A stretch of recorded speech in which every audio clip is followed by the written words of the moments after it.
So when we first approached the staff about, trying to incorporate more of the Irish language, we had a massive response. Actually, about 5 or 6 staff are fluent in Irish, so that really helped, from the manager to the second chef. One of the big advantages of using the Irish language in 56 Central is I can see that it's building up a reputation in Galway that we're a place to come to have your cup of coffee and have a little chat as Gaeilge.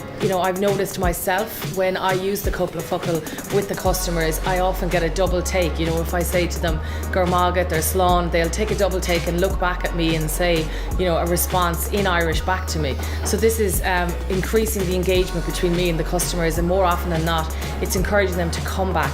Our slogan is Our Happy Place, so we've actually got the hashtag now translated into Irish from Gaeilge na Gaeilge, Áit an Tanas. We've implemented the use of the Irish language in the restaurant by using the Irish language more on our website, all our social media platforms, our menus, all our posters and signage, and our name badges, which indicate the level of Irish the staff can speak.